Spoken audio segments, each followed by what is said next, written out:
Hello guys, welcome to my vlog. This time steam ako kasi parang humika ako. Ito guys. Ito, yan. Pakita ko. Steamer. Facial steamer. Okay? So, enter muna tayo guys.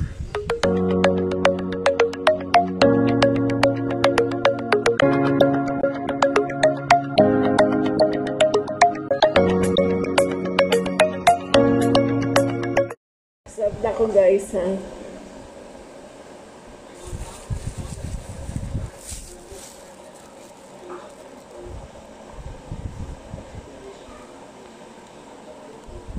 Kasi pakiramdam ko, umika ako. Wala na napunta kami dun sa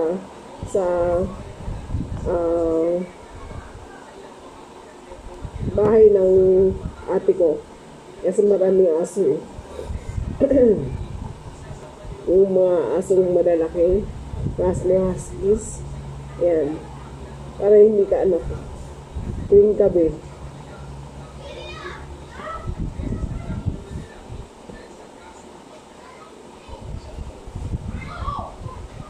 Pero ako hika talaga guys, nung maliit pa ako. Pero nung nanganak ako sa aking panganay noon, 1978, nabalihika ko. So, ito ngayon dumating,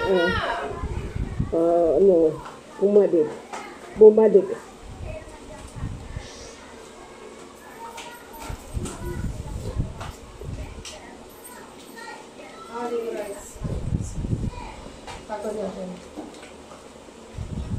Parang ito, naglilebo ka. Pero ito kasi nagtag tsaka mainit.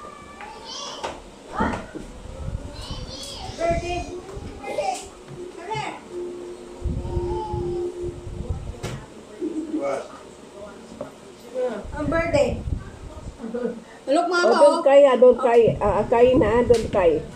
Bakit umiyak? Oh, let's go outside.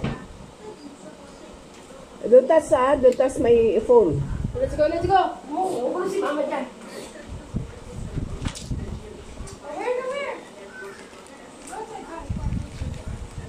Wait lang guys, kasi isipon ako.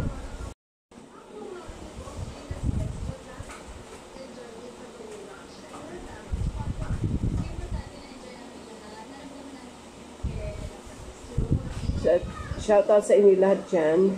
Hello.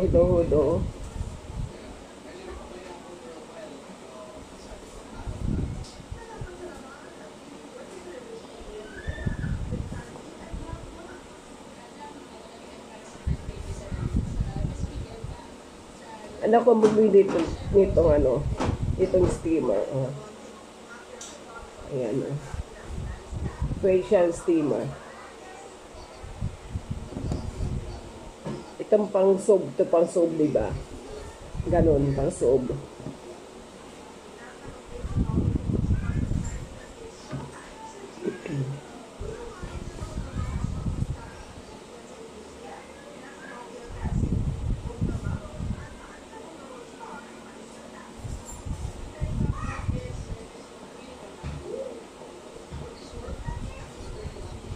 Kunting asin lang at saka mainit na tubig. Yan.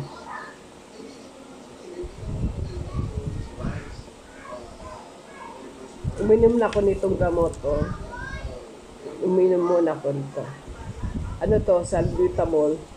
Pang-asthma.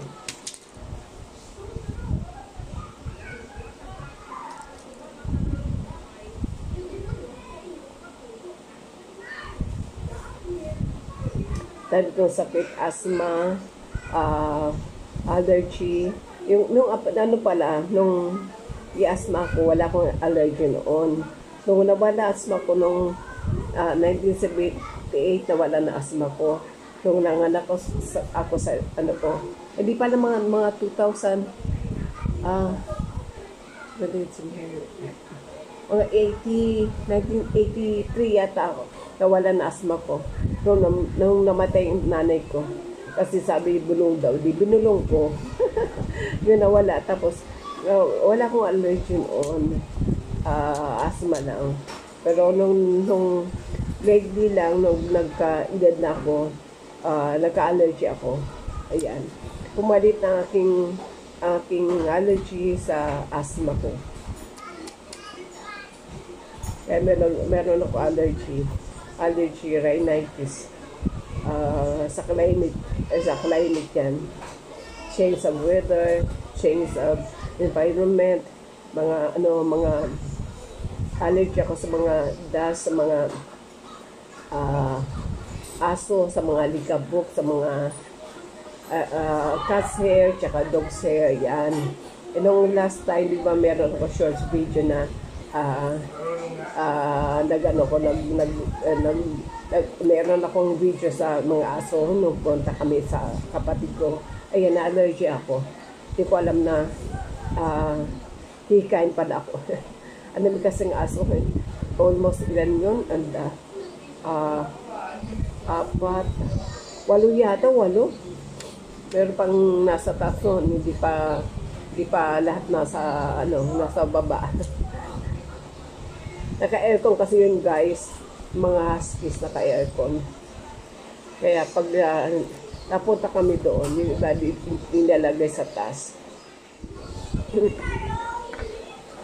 Takalan pag maglalagyan food. Pero kanina hindi ko na tinakal, talagang pinuno ko na itong nandito sa nalalagayan.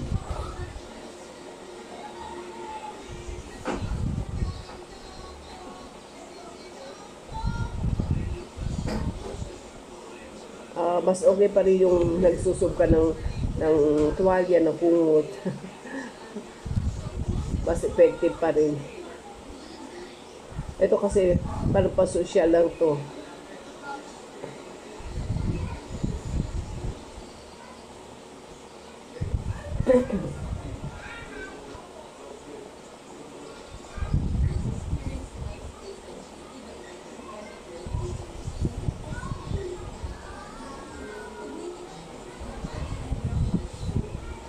Masarap sa pakiramdam, magbinawa sa pakiramdam.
lalabs, tapos na ako steam. Kanina kasi maingay sa baba, kaya tinapos ko na. So, ganun ako guys, meron akong asthma. Nung bata ako, mula ng bata ako, tapos hanggang sa nag-asawa ko, tsaka nanganak, hanggang sa namatay ang aking nanay. So, nung namatay nanay ko, binulong ko kasabihan daw na pag minamamatay sa isang pamilya, pwede mo raw ibulong ang yung sakit, mga nararamdaman mo, mga problema mo, di ba ganun na kasibihan. So binulong ko yun sa nanay ko na mawala sana. So ayun, nawala nga. Pero yung later ng aking buhay, mga early 40s na yata, mga 40s na ako, nagkaroon naman ako ng allergy. Yan, so allergy rhinitis, so walang gamutan to guys, kasi ano siya, yung sala sa lamig, sala sa init, tapos sa minsan sa food din na kinakain ko or something na basta ganun, di ano ng aking katawan or ano yata yung panlasa, pero kinakain ko na hindi ko alam man na ma-allergy ako diyan. Tapos yung mga dust, mga ano sa mga aso, sa mga basta yung mga pollen na sa mga halaman, sa mga bulaklak, yan, allergy ako diyan. So guys, tapusin ko na itong aking premiere. So thank you so much panonood sa aking mga videos. So, kung di pa kayo naka-subscribe sa akin, please subscribe my channel, Cristel Forte, and hit the notification bell para update kayo sa aking mga vlogs. So guys, ayan, nabulunan man ako. Sorry, thank you so much.